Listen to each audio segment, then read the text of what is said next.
Hello, everybody. My name is Lisa Novak. I am a clinical psychologist and a CATCH board member, and I am very excited to have Kristen Anderson with us today to speak about this extremely relevant and important topic of eating disorders.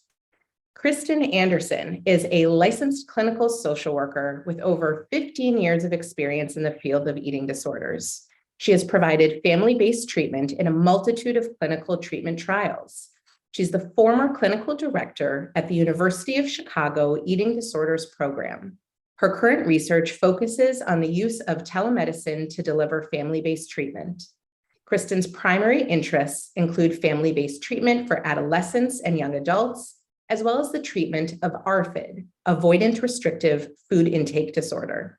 She's a faculty member and managing director of the Training Institute for Child and Adolescent Eating Disorders, where she provides consultation and presents nationally and internationally on the topic of eating disorder treatment.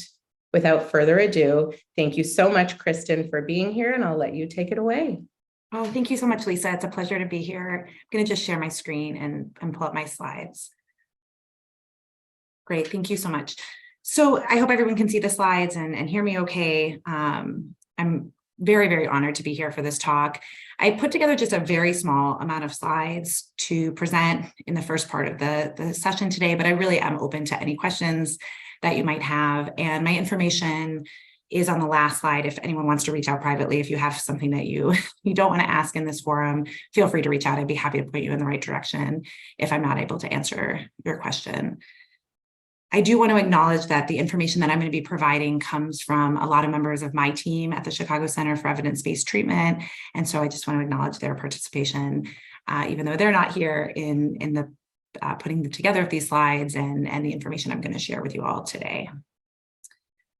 So I want to get started by really talking a little bit about how prevalent eating disorders are. So eating disorders are one of those things where at some level, sometimes people don't realize how prevalent they are because they're not always something that people talk about very openly. So there's a lot of other medical conditions or things that occur for folks that people talk about with their friends and family, or you might talk about at dinner or at the park if you run into someone. But eating disorders often kind of go under the radar and almost feel like something that only your family or someone that is close to you might be dealing with, when in fact we know that actually there's a great deal of people suffering from eating disorders every year.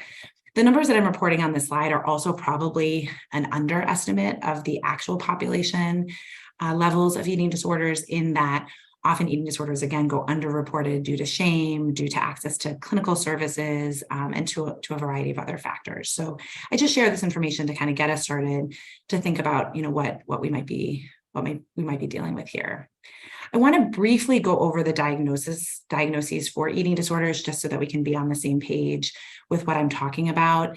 I'm not going to get into the nitty-gritty details of all these diagnoses, as this would really best be done by a professional through an assessment process for folks, but just to give you a sense of what I'm talking about when I'm talking about eating disorders. So probably the most prevalent eating disorder that we see in our practice is anorexia nervosa.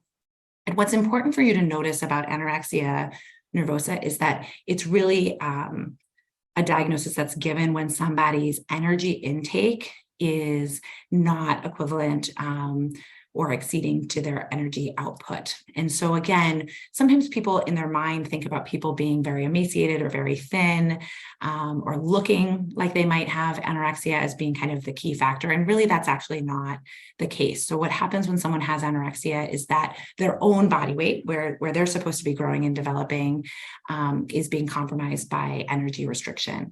And again, this can happen through not eating enough, or also over-exercise, or other ways that reduce the body weight to a place that is unhealthy for that particular person. The other diagnosis that I'm going to talk a little bit about today is bulimia. And bulimia is really a diagnosis that is given when somebody is eating a large amount of food in a short period of time, or feeling a sense of loss of control when they're eating, and then experiencing a compensatory behavior like vomiting or the use of laxatives, or another compensatory type of behavior. So it's kind of a combination pattern, if you will, of an overeating episode, a loss of control episode, and then the compensatory behavior of vomiting. When we think about binge eating disorder, there's a lot of overlap between binge eating disorder and bulimia in the sense that includes the loss of control and binge episodes, the overeating, feelings of loss of control, but no use of compensatory behaviors. And then the last category of eating disorders that we treat in our practice is ARFID, which is avoidant restrictive feeding and eating disorder, which is kind of a mouthful. And in ARFID, we actually think about there being three main maintaining factors. The factors for ARFID are sort of a low appetite and low interest in food, a sensory experience with food that leads to wanting to avoid food. Typically, when someone has a sensory experience with food, it's not liking a certain texture, or certain taste, or certain smell of food. And then also having a fear of choking and vomiting. So for the young kids and adults that we see with ARFID, we really think about the fact that they might meet more than one of these criteria or categories that I just described, or they may just meet one of the criteria in ARFID. What's also important to remember with ARFID is that this is not just someone being a picky eater or not preferring some foods. When someone has a diagnosis of ARFID, it's really interfering with their growth, with their development, with their vitamin and mineral levels in their body, or really resulting in not being able to participate in life, right? Not being able to go out to eat, go to friends' houses, participate socially, maybe not having enough energy to do the activities that they are engaging in. Sometimes people ask a question about kind of comparing anorexia with ARFID, and I think that one of the things that we feel is most notable in terms of a differential between the diagnoses is that for most of the folks that we see with ARFID, this has been a pretty long-standing pattern of eating, whereas with anorexia nervosa, it usually doesn't, it kind of comes along maybe in early puberty, but isn't something that's been a significant concern for someone's entire life. Also with ARFID, often we're not seeing any shape or weight concerns, while as with anorexia nervosa, we may. We don't always, but we may see those concerns. And then the other thing to notice is that if people have a diagnosis of ARFID, they are more likely to have a diagnosis later in life of another eating disorder. And so it does certainly put kids at risk in that domain. So just thinking about kind of what we learn about on TV or in talking to people or in textbooks, if you are, I hope, not reading textbooks on eating disorders, because that would be kind of a boring activity, but just in case you have, thinking about what we sort of read about or hear about versus what we actually see in real life. And these points are really important ones because we want to understand that a lot of misdiagnosis or people not accessing care as fast as they could occurs because of a lot of the misconceptions related to eating disorders. There's a lot of time when a young person is told that they don't look like somebody that has an eating disorder, or maybe they've been living in a higher weighted body and told to lose weight, and then they do lose weight, and in fact they have an eating disorder, but it's missed because, again, they don't quote unquote look like someone with an eating disorder. And so for this reason, we focus very, very carefully on people's own individual growth and development curves. The idea that everybody is meant to be growing at a different pace and their bodies are actually meant to look different. There's actually supposed to be a different distribution of height and weighted people on the planet, largely based on genetics. We want to make sure we keep those things in mind when we're thinking about growth and development. Because ultimately comparing someone to themselves and looking at, did someone lose weight for themselves is more important than, say, comparing them to their peers, where we may get information that's not accurate. We also know that sometimes individuals that have eating disorders may not actually appear to be eating very little, especially when you think about adolescents. So middle school students, high school students that might be away from home. They're probably at school during the day. They might be with their friends or teammates after school. Sometimes what parents will say is, I didn't notice any change. You know, they were still grabbing something in the morning for breakfast and they were still eating dinner with us as a family, but maybe they've actually stopped eating for the whole rest of the day when parents haven't seen that. Especially when you think about kids that have bulimia and binge eating disorder, you may not necessarily notice any substantial change to their eating, especially if the binge eating is occurring in secret. Sometimes that occurs in the middle of the night or when people aren't home. So some of the first signs that people may notice are food going missing or having to buy things, more quickly than they were used to doing. And so those are things to kind of keep in mind. And then the other point I'm going to make, which maybe is a little bit of a confusing point, is that often people think that shape and weight concerns are sort of the cause or the thing that gets things started related to eating disorders. And that may be the case for some folks, right? There may be some kids that are bullied about their weight or shape, or are particularly sensitive to the way that their body looks, and they may start to diet. Of course, not knowing that could develop into an eating disorder. But a vast majority of the kids we see in our practice actually didn't have shape and weight concerns until they started to lose weight. And I'll talk a little bit more about that, but it often is actually a consequence of the eating disorder rather than kind of a causal factor, if that makes sense. Again, happy to talk more about that, but I think an important point to raise. Another topic that I wanted to cover today is just around athletes. So many of your young people, although I don't know them, may play sports or be part of teams. And one of the things that you may see with your young person playing a sport is that often, especially kids that are pretty good in their sports, or maybe playing on travel teams or in kind of advanced types of settings in terms of their sports, may start to be very focused on getting better, wanting to be the best, really listening very, very closely to the information that their coaches are giving them in terms of, making sure to eat a certain way or exercise in a certain way. Often when we think especially about the young people we see with anorexia nervosa, they're often the kids that sort of hear a message and then that message gets carried very far versus sort of the average kid. So if you think about, for example, a coach saying something like, it would be really good for you all to run, 5 miles over the weekend. The average kid might hear that and may run 3 miles. Some kids on the team may just forget that they ever heard that message and nobody told them to run 5 miles. And then there's the kids that we often see, and especially kids that are susceptible to eating disorders, you may see those kids running 10 miles and saying, hey, look, I was told to run 5 miles, running 10 miles is even better. And so it's just something to kind of, again, keep a close eye on to see what information are your kids getting from their coaching support and trainers and such. And then also understanding, does it feel like it's taking on kind of an obsessive or a really intensive quality? What we also see often with people that menstruate is that they often attribute their loss of menses, or when they don't get their period, to the fact that they are an athlete. And that's very common. And they'll say, well, all the friends of mine aren't getting their period. But really, that's actually not a healthy thing. And while it's common, it really usually is a sign that somebody's body energy is not high enough to support the activity they're doing. And what's occurring is that they're losing body fat, which is contributing then to the loss of their menses. When we think about shape and weight concerns, we also can think about the fact that for certain sports, there might be certain body types that are kind of prized or kind of looking to, increase certain things, like, for example, young men cutting weight during wrestling, or thinking about things like dance or figure skating, where, again, certain body types or body styles may be kind of considered to be more ideal. And so, again, keeping an eye on what information is being given to your young people about that is also something that we think is important. And what we do also know is that young people that are male tend to report less shape and weight concerns. Often we do see a focus on things like health, clean eating, building muscle, those types of things. And so those may be some of the things you might hear some of your young people talking about. And so just wanted to point out those kind of nuances related to athletes. One of the points that I wanted to make, and I probably could talk for 3 hours about this, although I don't know if anyone would want to listen to that talk, is to understand how we sort of think about eating disorders and think about eating disorder treatment.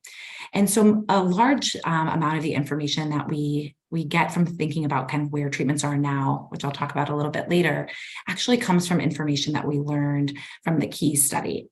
And the KEYS study is a study that was done quite a long time ago, and wouldn't actually be a study that we would be doing anytime now in 2023, because it was a very unethical study. But essentially what happened in this study was that young men who are conscientious objectors of war were systematically malnourished, right? They were really starved during the course of the study, and then their behavior was observed.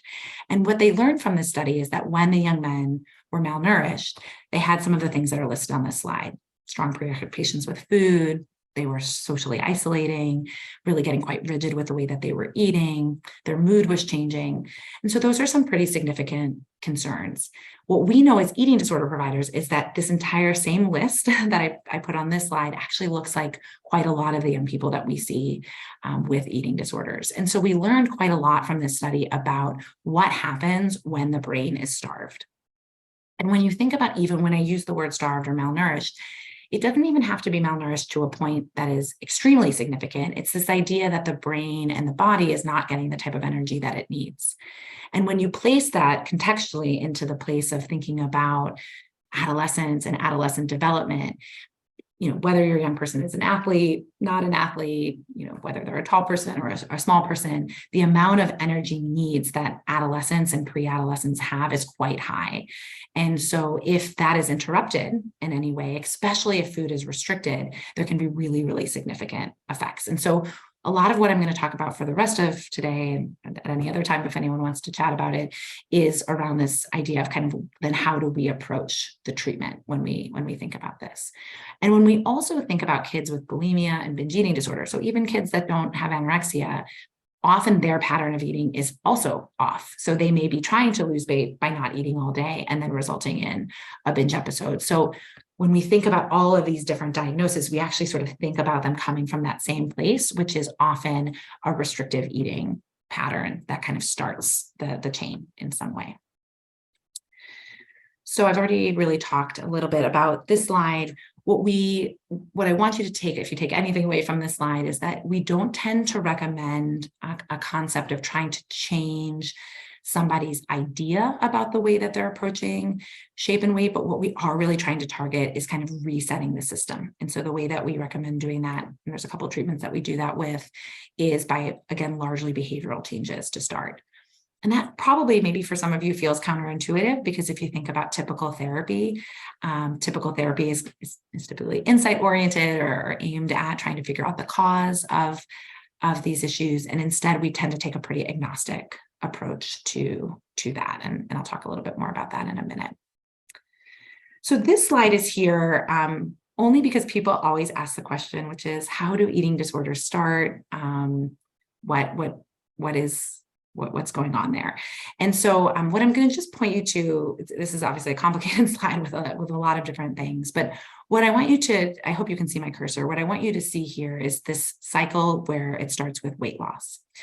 And so when we think about some of the things that are occurring when somebody has an eating disorder, is that they're falling in this pattern of typically some sort of dieting behavior, which for some people, again, with anorexia will result in weight loss. For some kids with bulimia and binge eating disorder may result in weight gain. So it would be a bit of a different cycle, resulting in, again, that brain not getting enough energy, which again has profound impacts on the way people think, how their emotions work, and then how they behave. And then that typically sustains the dieting, right? So we've got this kind of circle kind of maintaining itself. So our job in therapy is generally kind of dealing, if you will, with this circle by blocking the dieting behavior and kind of resetting to regular eating, including experiencing exposure to fear foods, kind of getting things back to normal.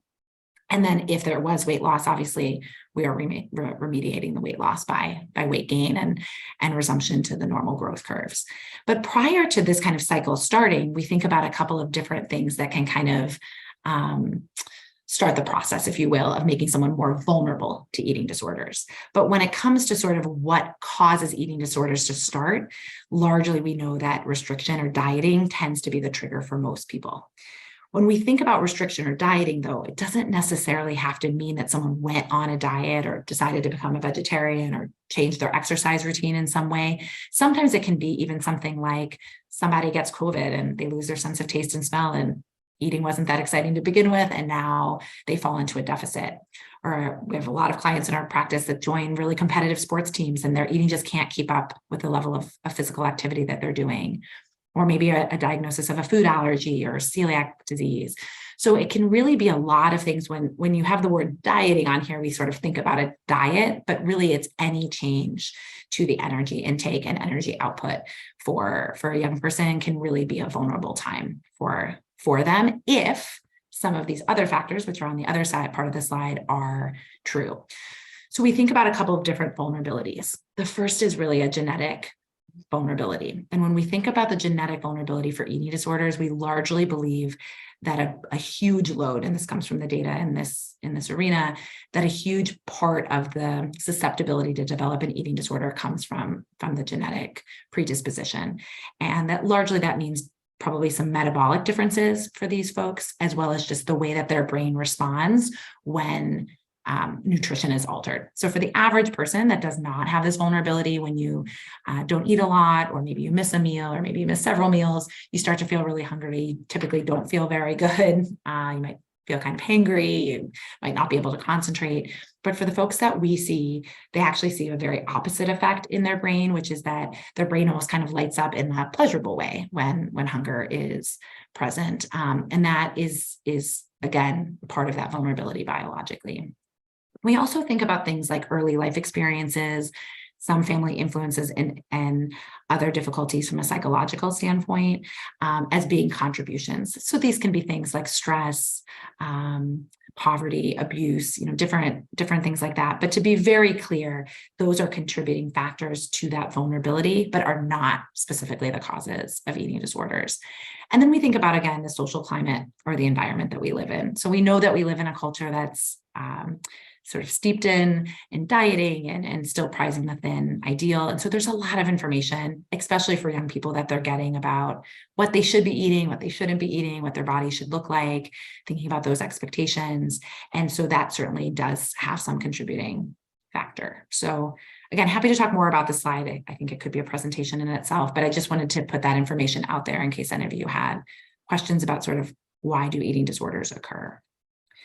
So this is probably, I think, the most important part of the slides that I wanted to get to today, which is that we want to make sure that if you have some concerns about the young people in your life, whether you're a school teacher or a parent or a neighbor, the one thing that I want to make sure everybody hears as part of this presentation is that if you have a worry about someone, you're probably not wrong. In fact, don't know any of you, but I could say you're not wrong with almost 100% certainty, because in my entire career, I have never once had a family call our program, come into our practice, someone I've consulted with ever really turned someone away and said, oh gosh, you're really worrying about nothing. Just, go home and everything's fine. If you're starting to notice changes with your young person's eating, changes with your young person's growth curve, changes with your young person's mood as it comes to, being social, or kind of the way that they're typically, experiencing the world and their group of friends, then something is probably up. And so following that sort of intuition or gut is a very, very important thing.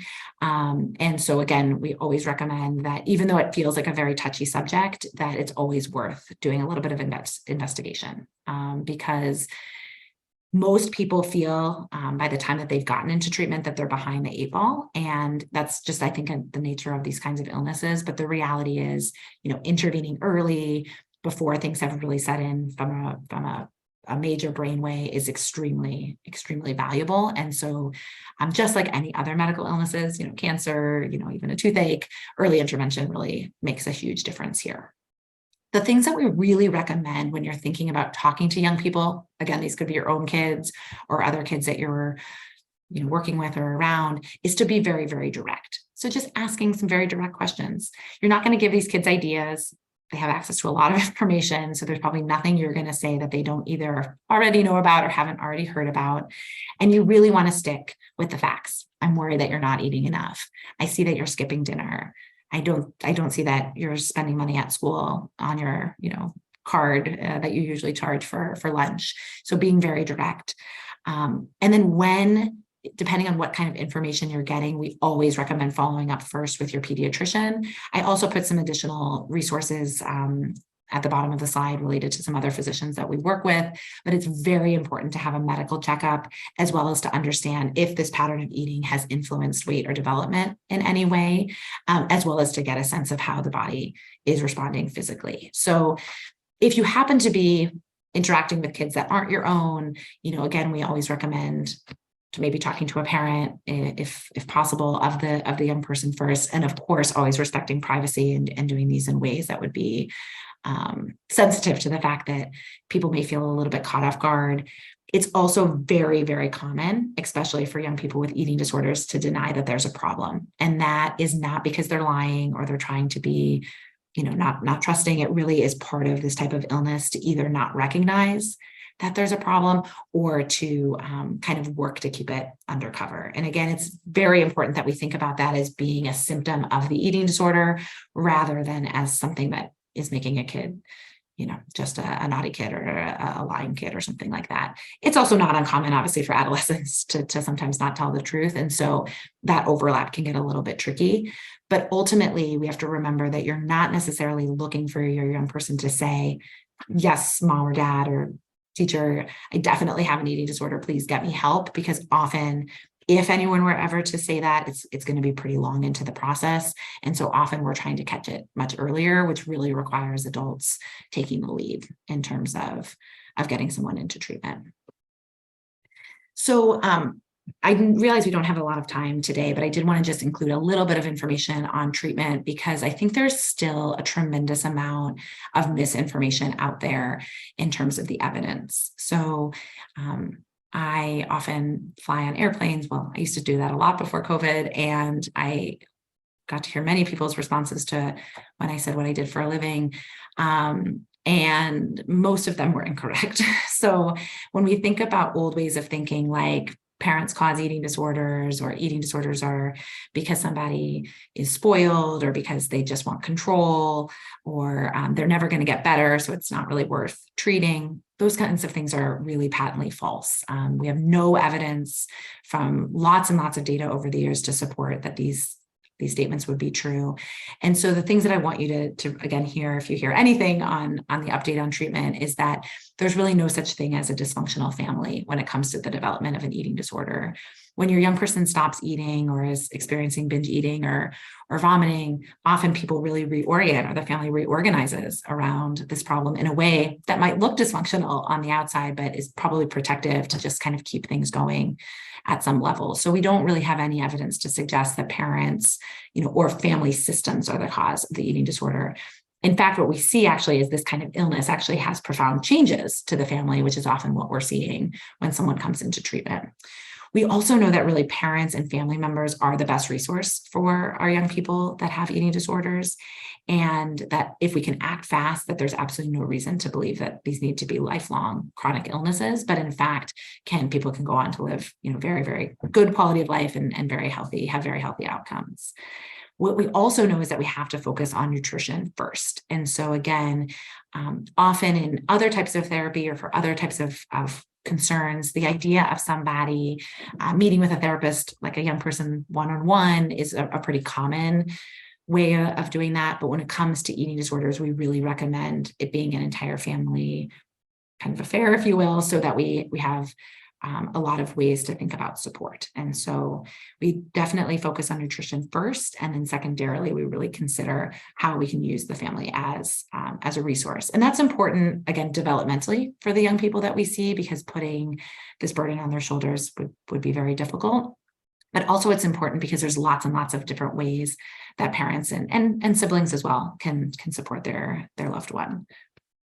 So from a treatment standpoint, and again, I'm happy to talk about this more with questions if it comes up, the first stop is always going to be to the pediatrician. We want to make sure you have a medical eval, we have an understanding of what's happening with development, shape, weight, height, BMI. And then when we think about the first line evidence-based treatments for eating disorders, they're going to include family-based treatment, cognitive behavioral therapy enhanced, which is an individual model for older adolescents, particularly for bulimia and binge eating disorder. And then for ARFID, cognitive behavioral therapy, and a treatment called Feeling and Body Investigators, or FBI, which comes out of Duke. And all of these treatments are behavioral treatments with length of treatment of being about 6 to 12 months and typically done on an outpatient basis, but they're done in collaboration with the family's pediatrician or one of the medical specialists that we work with. So it's really important when we think about eating disorder treatment to think about both the mental health effects, right? The psychological and emotional effects of an eating disorder coupled with the physical effects and changes in development. And that's why we're working in concert with nurse practitioners and medical doctors in that arena. And then I put some resources just at the end, and I have lots more resources if anyone wants them. There's tons and tons of books. There's a lot of really bad resources out there on the internet. So there's a ton of misinformation. So be a very vigilant, I suppose, suspicious is maybe not the right word, vigilant analyzer of the materials that you look at, and definitely check your sources, because there's still a lot of misinformation out there. And I would hate for you to fall victim to misinformation. I think, Lisa, that I have ended on time, although I'm a very fast talker and I probably could have talked a lot more about all of these slides. I'm wondering if there are questions or if you want me to elaborate on anything. No, that was remarkable on all levels, including the fact that it is exactly 12:30. And just for the record, I would be that audience member that could listen to you talk on any of those slides for 3 hours at a time. So we do. Well, Lisa, I know what we're doing this weekend then. We can. Yes, we do have a lot of questions that have come in. So I do want to dive right in. And I actually want to start with a couple here that I think just help dive into some of what you've already shared. So one is, this idea of, do I speak up or keep quiet when I see concerns? You already spoke to that. You said, ask those direct questions. And I guess the follow-up there is, what if the answers you're getting are, no, everything's fine. I haven't really changed my eating. I don't really know what you're talking about. What is the next step for that parent or caregiver? Sure. Yeah, I think that's a really important question. And that's probably more often than not the answer you're going to get, right? So the answer of everything is fine. I don't know what you're talking about, mom, dad, whoever, I'm doing okay. And that's why I think that pediatrician appointment is important, right? So using your pediatrician as an ally to say, hey, and you might even call ahead or send a My Chart message. I have some concerns about my young person's eating. Could we bring them in to check out what's going on with their weight, what's going on with their vitals, for you to check them out as well. There's also, and this may sound a little bit sneaky, but there's also sort of kind of a little test that we do sometimes as therapists and we recommend to parents, which is just to say, if you're making any accommodations related to food and eating, changing the things that you're serving, say for dinner, or only serving light items, or your young person's only eating, vegetarian or something like that. And then not that there's absolutely anything wrong with eating vegetarian, only if someone has an eating disorder, it could be potentially concerning, is to do a little test of, I'm just going to prepare your favorite meal, and, to really kind of not to look to start to change any of those accommodations you're making and see what kind of results you get. Often when we think about eating disorders, why they're a little bit tricky is that people start to make accommodations or changes without even knowing it. Stuff like, my kid just wants to eat more fruits. Well, that's pretty good. If anyone came home and said, I want to eat more fruit, most people wouldn't say, oh no, that's a bad idea. But is your young person still having cookies sometimes? Are they still having ice cream with their friends? What would happen if you served ice cream one night for dinner instead of fruit? Often if you get a reaction which is sort of startled or anxious or maybe tearful, or a very clear, like, no, I'm not having that, and that's something your young person always liked, those would also be some signals that something is up. I also think that you have to remember that we are not looking to get buy-in from young people usually in the early days. So we are largely relying on the good sense of parents and knowing that parents are responsible for the health and safety of their kids. And so it's tricky because we know as kids get older that we want to prize their independence and their buy-in for certain situations. But when it comes to health and safety, we really are relying on parents' observations and then their gut instinct. And if that's up, then we're saying, go ahead and follow up with an appointment. I mean, it makes so much sense, and it spills into this next question, which is just about, like, how do we as parents be supportive when we're terrified? And just acknowledging the emotional experience of having a child or, someone in our lives who we are really concerned about, and they say, I'll get a handle on it, I'll do better, but we see that they're struggling. Like, right. How do we manage that?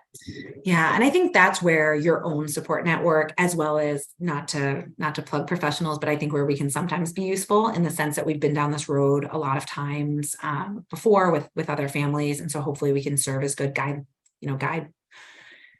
have good guidance right around those areas. I think there's also in Feast, which was one of the resources I listed, there's a lot of parent forums and different ways to communicate and connect with parents. And I think that can often be a way to kind of fact check things. This is often a place where, again, as I said right in the beginning, people aren't reaching out to their best friends and neighbors to say like, hey, have you had this? It often kind of lives below the surface. And I certainly can't tell people, what to do in terms of their privacy or confidentiality, but I will say that you're definitely not alone. And there are lots and lots of people out there that are having the same experience. And so it's about finding them. And so sometimes you can find them anonymously online. Sometimes you can find them professionally, through the resources in the Chicagoland area.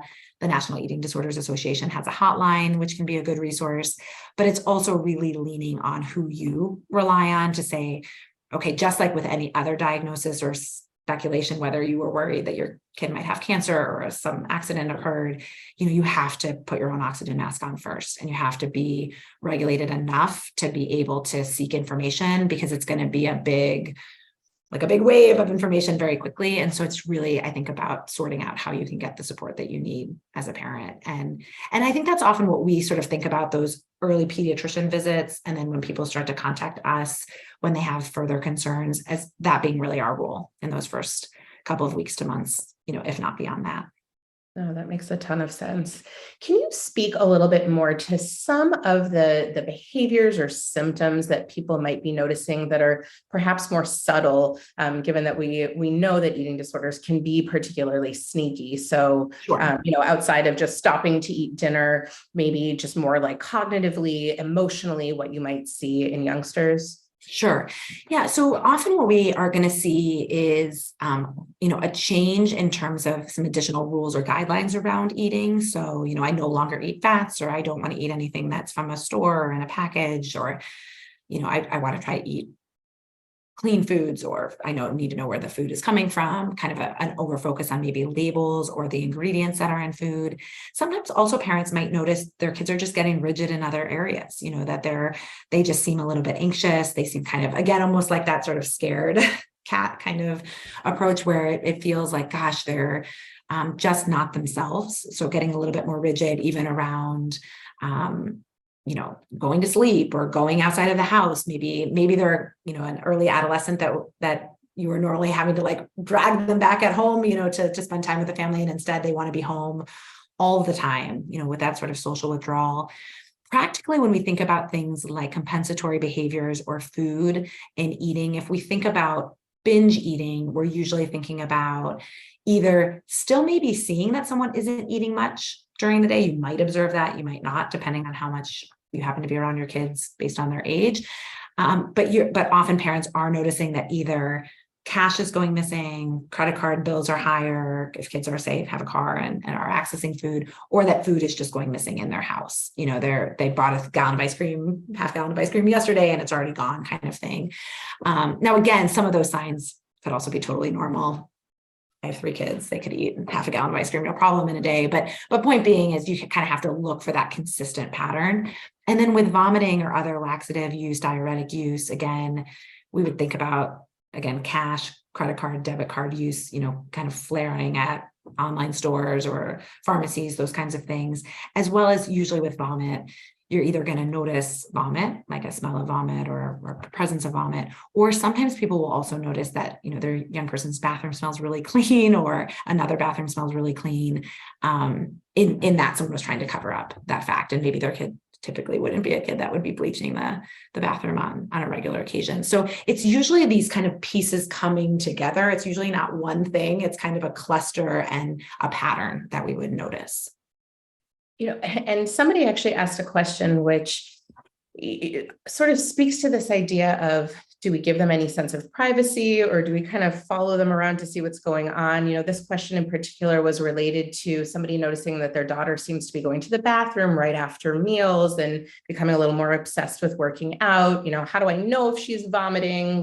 Is that something I should be checking? Yeah. How do you advise around that sort of thing? Well, I would have to say that if that's something that you think is happening, I would be following them around.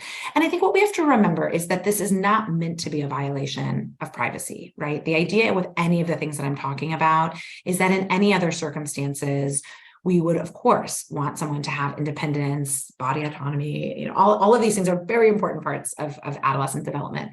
But if someone has an eating disorder, that disorder is going to destroy all of those other things, right? So ultimately, when we think about parents acting or gathering information, it's not to violate privacy. It's to get a good picture of what's going on, because these things are life-threatening. They can kill people.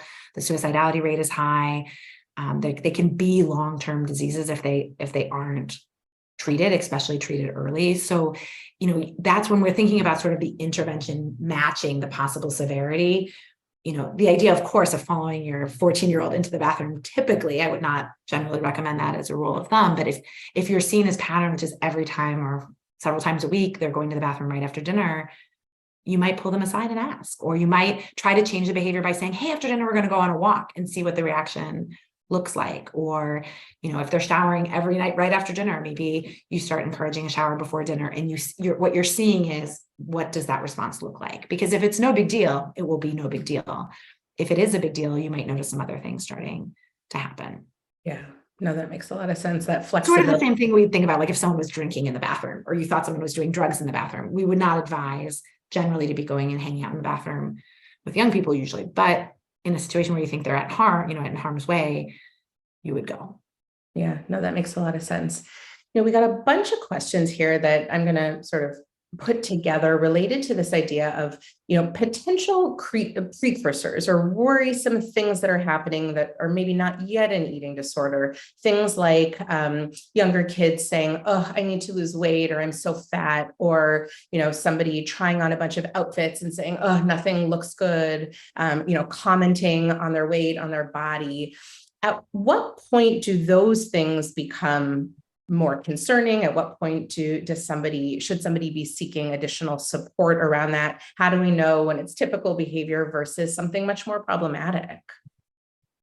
Yeah, I would say in general, we tend to recommend that parents approach, especially for younger kids, approach those kinds of questions or comments with really curiosity, sort of a tell me more kind of way. So you're using that word fat.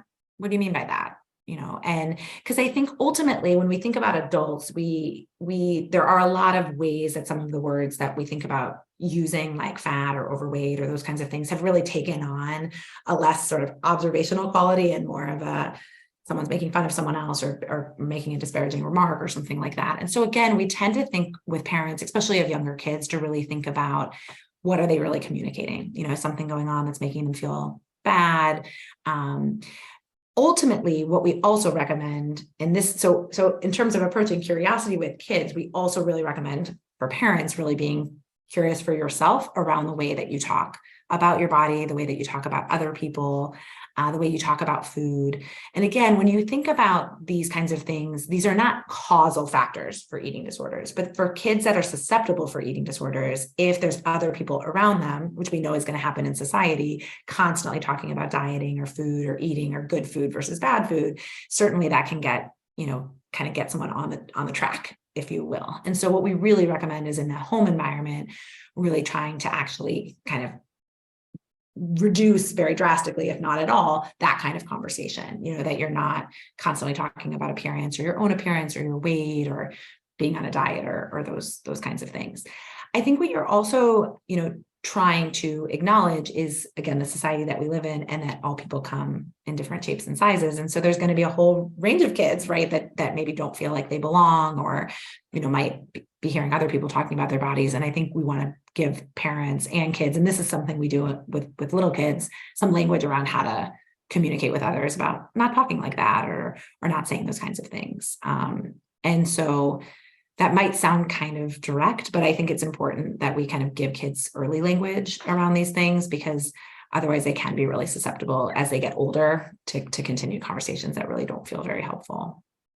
Yeah, no, I love and appreciate all of that. Somebody here said, I feel like you're describing my child. Can I show this to my child? Would information like this be helpful? Is it overwhelming? How do I go about the early stages here? Sure. Well, your child, so you'll have to make that decision, whoever you are out there, parent. And I think ultimately what we have to remember with eating disorders is that And this is one thing I didn't point out, which I think is an important point.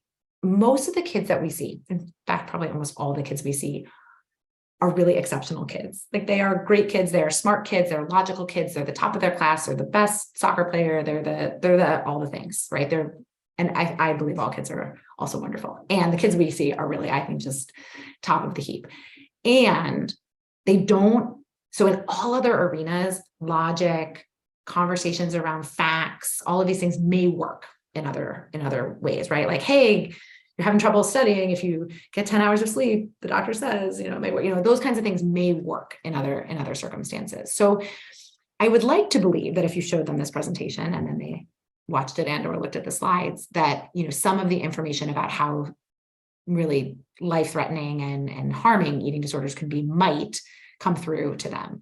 But what the experience has been with most of the people that we see is that, again, due to the nature of these types of illnesses, there's a way that the brain starts to kind of shift where logic doesn't permeate. So even if they could say in the moment, like, oh man, that's really scary that I could lose my period, or I might not be able to have kids, or my brain is atrophying, it's not necessarily going to be the step between where they are and then doing the things that they need to do to get out of the hole. So we do, as therapists, really recommend always letting our young people know about why we're doing what we're doing, what's going on in terms of the diagnosis and treatment plan. We want to be fully transparent, but we don't expect that necessarily alone to be sort of the thing that says, like, oh, well, Kristen Anderson said I need to be eating more because I'm underweight, so I'm just going to start eating. That's not what happens. It's, okay, maybe a part of my brain sometimes understands that this is really scary and feels like it's out of control.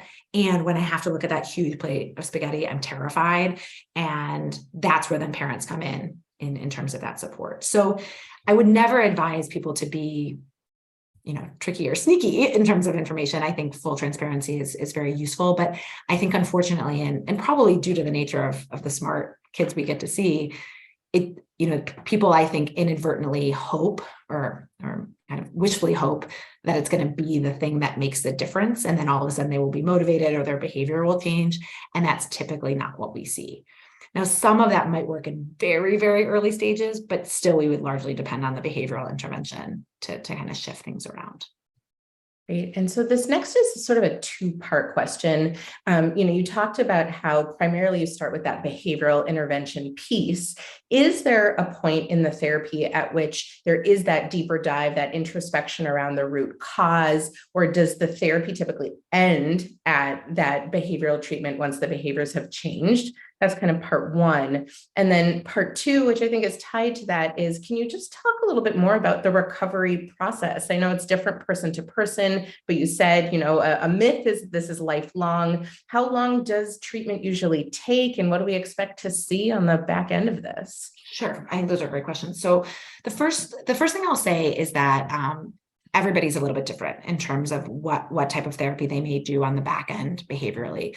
The primary treatment that we do, family-based treatment, by the time someone gets to the third phase of the treatment, they really are back on track from an adolescent development standpoint. If they are an adolescent, maybe if they're a little younger, a little older, then of course they would be on that track. But ultimately what we're going to be doing by the time they get to that place is sort of seeing where things are. Right. So there are lots and lots of times where kids are done with that part of treatment and they're still experiencing a lot of social anxiety, or they still might be experiencing some body image concerns, or they might have a diagnosis of OCD and their OCD might really be flaring in that moment. And in those cases, we would absolutely recommend continued individual or family therapy, depending on the circumstances. The same goes for, trauma or depressive episodes or other mood disorders. We would of course recommend that. And sometimes, depending on when those things are kind of showing up, we might even start those things a little bit earlier and be running kind of a plan in parallel. But outside of that, there are lots and lots of kids who, by the time they get under, out of the main part of treatment, are saying, like, I don't really have anything to talk about and I don't want to see a therapist. And we're saying, that's okay. And talking to their parents about that too. We wouldn't necessarily make a recommendation that anybody is delving into sort of the causal effects per se of eating disorders, but we do sometimes think about it more like what could potentially continue to maintain an eating disorder behavior, or like kind of keep that window open. And when we think about things like perfectionism or OCD or other anxiety disorders, mood disorders, family or parental discord, those kinds of things. We do want to, if someone is interested, help them with those tools to kind of keep the eating disorder at bay. And I think, sadly, we don't have a ton of data in this arena, but I suspect the implementation of some of those types of individual therapies can really help somebody in recovery and keeping recovery long lasting. So I don't have data to cite in that, but clinically speaking, I see that happen all the time. In terms of recovery, we sort of think about first physical recovery being the very first stage. That's sort of, again, the body and the brain getting back on track. And then we think often next about sort of behavioral recovery. So it's this idea that like you can kind of go through the motions and like maybe with a lot of practice, eat enough or not engage in binging and purging. And then usually the sort of emotional side of things starts to subside in terms of maybe that huge shift in emotions that might occur. And then usually it's the psychological or the thinking part of recovery that comes later in later stage of treatment and or recovery if someone is already out of treatment. From a psychological standpoint, we also have to think about, right, kids are developing, they're maturing, they're developing, sort of metacognition skills and all these different things. And so some of that I think also follows a developmental track. What we usually say as a rule of thumb is if someone has been ill for the length of time that they've been ill, we think about, that sort of initial recovery from a psychological standpoint taking the same length of time. So if someone's been ill for about a year, we've engaged in treatment, we really wouldn't expect someone to experience a tremendous amount of psychological change for about a year. It might even be longer than that. And sometimes it's about a year after that physical recovery has set in. What we know as being the largest predictor, and I'm sorry that I'm sort of a one-note song, is that full weight recovery, right? So when someone does not get back up on their growth curve or they're misadjusted in terms of where they're supposed to be developmentally from a weight and height standpoint, we don't see that full recovery happening. So ultimately, that first step of physical recovery really predicts long-term outcomes pretty significantly. And there's a reasonable amount of 5-year follow-up data for adolescents. And on the whole, it's pretty positive. Where the sort of bad prognostic data comes is mostly with adults. And unfortunately, that probably stems from the fact that those adults were not really getting treatment at the time that, they were young people. And so they've had the illness for a very long time. So when we think about things like chronicity, someone being ill for over 5 years really does not predict good outcomes. And that's why we spend so much energy trying to work with young people, because that's the time when the brain is still changing and there's a lot of room for full recovery. Great. Thank you. There have been a couple questions that have come in back to something we touched on before related to this idea of like, if your child is degrading their own bodies, calling themselves fat, the question is like, is it bad to say like, you look beautiful to me, you're not fat? Are those responses we shouldn't be providing? Well, again, this is that category there are probably some wrong answers, but there's also not one right answer. I think what we generally think about, and this is probably maybe a little bit more of like a parenting type of response than a specific eating disorder response, to be clear, because that's not really specifically an eating disorder question, which is that often when your kids are talking like that, they're trying to communicate. The hypothesis is that they're trying to communicate something with you, and maybe they're feeling really bad about something. If they're talking about their body, maybe they are really feeling bad about their body. Maybe they're not. Maybe they're feeling really bad about something else. And so generally, we tend to take kind of more of a emotion-focused response there in terms of validating the emotion that they're experiencing, or trying to name it, or trying to label it, or trying to help them figure that out, or actually just sort of sitting in that discomfort of, gosh, you're feeling really bad. I'm sorry about that. I'm your mom, and I see your body very differently than you do. I think you're amazing and the best person on the planet. And not to say you can't say that, you can certainly say that, and you can find ways to say that. I think as parents, though, and myself included, I think we're very quick to jump into problem solving, and sometimes in problem solving or like providing facts, like, I think you're beautiful, which as far as I'm concerned is a fact when it comes to my kids, like it's actually invalidating to them, because the idea isn't, they're not necessarily needing to hear that I think they're great. They're trying to communicate how bad they're feeling. And so it's hard as a parent, because we don't love to see our kids in distress. And certainly we don't want our kids talking that way about themselves, because that doesn't typically bode well for long-term self-talk, if you will. And we also have to accept that sometimes those are the things that they're absolutely feeling. And so just giving them a space to express them. And then the fact that they're talking to you about it, I think is really awesome. So them saying those things in front of you actually means you're a safe person. And so I think that we tend to focus really on that sort of validation more. And again, it's not validation of the fact that they feel gross or bad or whatever. It's validation that they're having this bad feeling. So you're not agreeing with whatever incorrect fact you think they're providing. You're instead trying to look for what are they trying to say there. And then maybe a little bit later, you kind of come back to, I'm wondering if you think that way a lot, or maybe there's another time, not when they're feeling that level of distress, where you can have more of a logical conversation about it.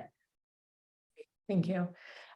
Somebody's asking questions about, we're sort of on the early stages of the journey now. We've been to an initial PED visit. We're waiting for a follow-up weigh-in. I'm really struggling in this interim phase. I want to step back and trust my daughter's doing her thing and gaining weight. I feel like every time I try to assert control, which is what I'm being told to do, she gets more upset. Right. How do I navigate that in-between stage? Sure. Well, gosh, first of all, I'm so sorry that you're going through that, because that's a really stressful period of time. And I think that, again, this is where, when we think about, if you're utilizing the family-based treatment model from a principal standpoint, what we think about is that what you're really doing is you're taking the control out of the hands of the eating disorder and placing it in your hands. So I think there is sometimes a misnomer of like, your young person is actually in control. And instead we like to sort of think about it as like, a irresponsible babysitter has entered the property, if you will. And what you're trying to do is actually say like, no, I'm sorry, but you can't be responsible here. I'm the adult. And so it's hard because, again, that idea of sort of control and not control feels like really tricky. But what we're instead saying is like, it's actually your responsibility as a parent. And sometimes when you're in kind of that purgatory or like half in, half out, you're making some decisions, they're making some decisions. It's actually fueling the eating disorder to have more control. And so instead, even though there's often a lot of resistance early to parents taking over, what we're trying to do is have that process go, and I'm not saying quickly as if we can race through it, but as efficiently as possible, because the idea there is actually we're taking the burden off the young person. And so I think getting that pushback is so common. And instead, we really try to take an attitude similar to like a prescription medicine or anything else your young person wouldn't want to do, which is like, I totally hear you that you don't want me to plate your dinner, but I know how much food you need and I know that you need to gain weight. And so I'm going to go ahead and do it. It's not an option actually for you to select the dinner. So it's this combination of calm, but very, very specific, right? Very clear. And the reality is that if young people could kind of get themselves out of this hole themselves, I would totally do that treatment. That treatment is way easier than FBT. We just don't have any evidence that it works. And so the likelihood, if you're seeing that pushback, that's actually, to me, a sign that there's something you're doing probably as a parent that's right, because you're getting that eating disorder to be activated, which means more than likely, and this is the tricky part, the eating disorder can often just kind of keep things like just so, where like they're eating something, but they're not eating enough. And I think this is where you have to follow your gut. Makes sense. And hopefully your team is reinforcing those messages. I think that's the other tricky part. Sometimes there's a lot of very, very wonderful pediatricians out there, especially in our area. And sometimes, again, that kind of desire, I think, to push independence and autonomy, because that's the typical way we think about, of course, providing medical care to adolescents, is to tell parents to back off. And that's quite the opposite advice, that we're giving people here. Well, and I guess the additional question around, other advice or suggestions you have, obviously seeking, medical and, professional help is primary. In addition to that, and in those interim phases, waiting for those weigh-ins, seeing if things are working, do you ever recommend sending families to nutritionists? So they asked about like different kinds of bars or smoothies to help with weight restoration. Any apps that would help for tracking these kinds of things? Are there other suggestions you have in those realms? Sure, that's a great question. So there was a book that I listed on my resource page on my slides, and there's a lot of other resources on our website if you want to look at those. There's some really good books and websites and information out there. When it comes to thinking about like apps or meetings with dietitians or like really utilizing any other resource, what we're always thinking about and recommending is that if that's useful for you as a parent, then go for it. If you need some help with figuring out some high density snacks or different things that you think could work to help your young person gain weight, and you need that advice as a parent, absolutely seek additional support. Often what parents are trying to do in that circumstance, and again, I think it makes complete sense, but it's sort of similar to showing the PowerPoint to their kid, is they're trying to get somebody, typically a professional, to say something that's going to let their kid sort of allow themselves to eat that bar. Like there's like a magical drink, or there's a magical bar, or there's a magical recipe that is going to be the ticket. And our experience is that is not the case. Often if you're a young person eating that freely, it's probably because it's kind of been approved by the eating disorder. And in that case, that's not going to do the trick to help them through this path. So we do often recommend things like protein bars and Sure Shakes and a lot of Portillo's milkshakes and Potbelly's milkshakes and Starbucks drinks and all those things. But ultimately what we have to remember is that, and this is a whole nother part of a presentation that could be 2 hours, is that the calories or the energy that you're trying to put in your kid's body, we're not looking for sort of perfect anything. It's actually just nutrients. And so again, at some level, a Portillo's cake shake or an Ensure drink, while not nutritionally the same, sometimes that kind of normal food or that thing that your kid used to really love is actually the ticket above and beyond some sort of like ideal bar or snack. And then when it comes to tracking, often parents are using some of the trackers or maybe behind the scenes, a spreadsheet or a notepad or something to communicate, especially between parents or maybe with their therapist. But generally we're not recommending that for young people, because what tends to happen is it kind of triggers a bit more of an obsessive or, kind of compulsive type of behavior in terms of either checking or writing a lot of things down or calorie counting. And while you can't sort of turn that off for a kid, not having them access that regularly does help kind of start to reduce that behavior. Brilliant. Oh, thank you so much, Kristen. There are a few questions we just didn't have a chance to get to. I'm so sorry for those of you whose questions we didn't get to. Kristen has so kindly shared her information, which I think will be able to pop up on a slide here. If anybody does have specific questions to ask her afterwards, she has graciously offered to reach out. And in the meantime, we want to thank you guys so much for coming and listening today. And thank you, Kristen, so much for being here to speak on this really important topic and just share, how critical it is to look into getting our young ones help when we think they might need it. Thank you so much. Of course. I just wanted to, and we'll put that back up in a moment, but I just wanted to speak very briefly about 2 additional upcoming presentations that we wanted to let you guys know about. The first one is Be Their Valentine, Fostering Self-Love in Youth of All Sizes, sort of a continuation of this conversation that's being sponsored by Rogers Behavioral Health and ANAD, which stands for the National Association of Anorexia Nervosa and Associated Disorders. And then the other thing we wanted to give a nod to is our next Catch Lunch and Learn, the topic of which is going to be social and friend drama, how to support your child. And we're really excited for that event. You can register to receive the Zoom link at catchescommunity.org. It's going to be on February 21st at noon. Thank you all so much for joining us, and I hope you enjoy the rest of your day. Thank you.